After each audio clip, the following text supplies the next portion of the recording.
Hey, what up everybody? Today we're having a discussion on jumping and a couple accessory exercises that would go along with improving your jumping. So, before we begin the discussion about jumping, let's kind of talk about the basics of what's going to go on. So jumping involves extreme flexion of your lower body. So what's going to flex is your hips, knees, and ankles. So normally when you jump, you're going to set up feet about hip width apart or narrower depending on your preference. Your shoulders do the reverse. This is shoulder flexion and this is shoulder extension. So your shoulders are going to start an extension. But essentially, as you're jumping, you want to start with your hands up. You want to throw them down. This throwing of the shoulders downwards allows you to essentially apply force into the ground for longer to jump a little higher. We call this concept amortization or something like that. Just if you guys want to Google, do some searching later. But essentially, like I said, guys, what's going to flex is our hips. That means we're going to hinge. Our knees are going to bend, and our knees will also drive slightly over our toes, and we call this ankle dorsiflexion. So once again, as I load, we have a flexion in hips, knees, ankles. So if I'm going to do it fast, it's, once again, flexion of all those joints. Now what's going to work to make sure you're jumping is so leave this muscle right here. This is your VMO, and it's your most fast twitch fiber quad muscle. This is what's going to help propel you upwards and fast. If this is weak, your jump's going to be kind of crummy. So make sure you have a strong VMO team. And that's going to be the main driver of the knee extension. Of your ankles, the main driver is going to be the calves. I know I have small calves, don't rush me guys, be gentle. And then of course guys, for the hips, we have the most powerful extenders. We have your glutes and we have your hamstrings. So their job is to do this. So we've talked about flexion so far, so let's kind of go into the process of extension.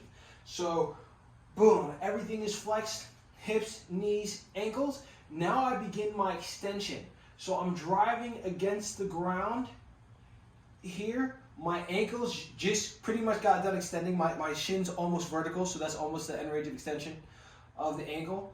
I'm going to just keep extending through my knees. Boom, so that's end range extension for the knees. And then I begin to extend through my hips.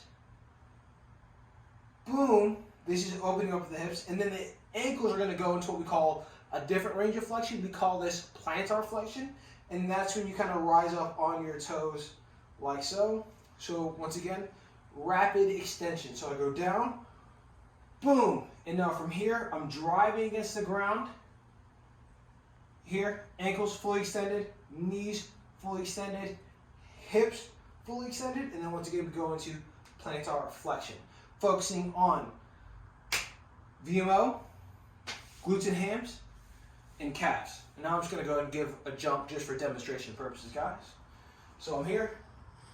One time I hit my head on the ceiling. Let's see if I can do it again, guys. Warm up, warm up.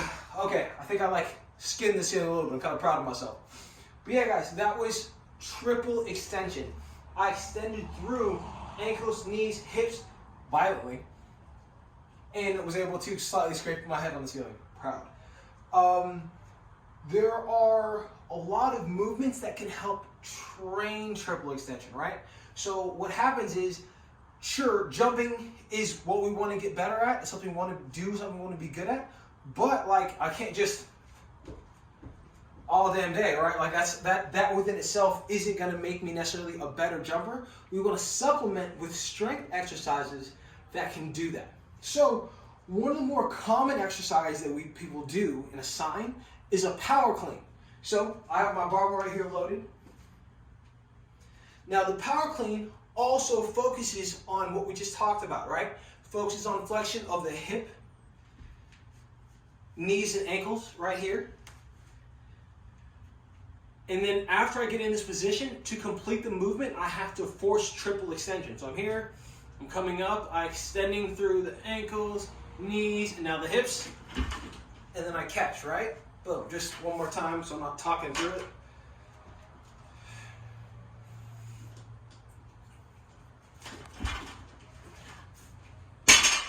But the power clean is a pretty complex movement to be able to perform this well, we're talking 1.5 years to maybe even 2 years of like low weight barbell training just to get the basics, right? There's not a lot of, and you'll be training at such a low weight to master the technique that the weight and the strength gains won't transfer to your jumping ability.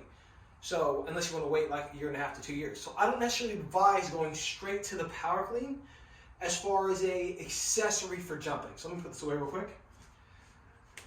Oh, I forgot to say, for those of you who have issues pulling off the floor, another optional lift is the hang clean. So a hang power clean has a little bit more transfer to the jump because it's just from here. Knees flexed, hip flexed, ankle slightly flexed. Boom. Put this bad boy away.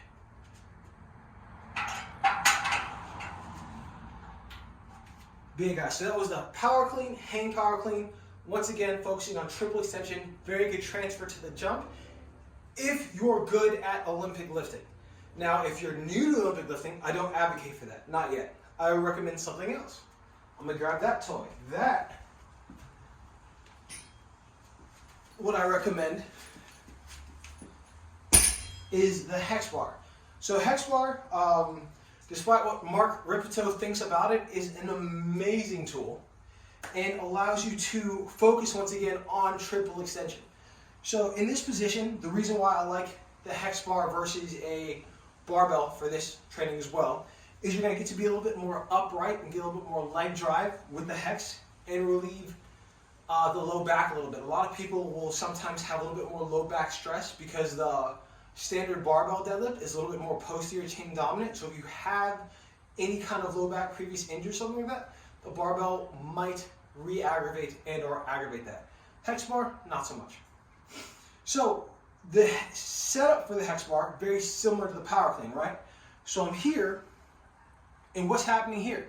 I'm in hip flexion, knee flexion, and ankle dorsiflexion, right?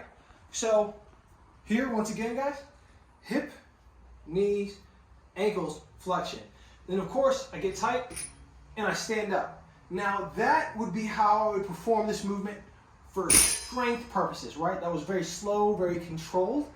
But if we're training for power, power has a function of time and speed, so we actually want to perform it fast. We want to jump. So you want to have a weight that's light enough where you feel comfortable jumping. So this is light enough where I would feel comfortable jumping. So we're going to now do what we call the Hex Bar Jump. Here, here,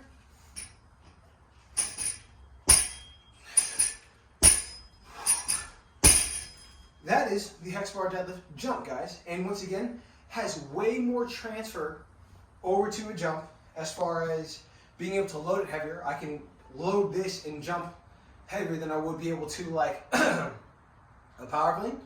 And then also in addition to that, it's safer. There's not as big as a learning curve when learning to do this versus learning to do that. And it also involves, like we talked about, triple extension of the knees, hips, and ankles. So it's got all the necessary components to make you a better jumper without having and requiring the technical efficiencies of the barbell power clean and or barbell hang clean. But yeah, guys, this was kind of like a quick intro to jumping. I really wanted to make this video for a guy who commented on one of my posts previously, wanting to learn how to dunk a basketball. Dude is 6'3" and wants to dunk, had ankle issues and whatnot. So my dude, this is for you. And these are 2 exercises that you can do to better your jumping. I recommend this one more than that one, especially if we have ankle mobility issues. Yeah, man, if you or anyone else have questions about jumping and accessory movements, how to prepare for it, like definitely leave them in the comments. That's what they're there for. If this is your first time watching, definitely check out some other videos on this YouTube channel. And if you're a returning viewer and you haven't subscribed yet, definitely subscribe to my YouTube channel.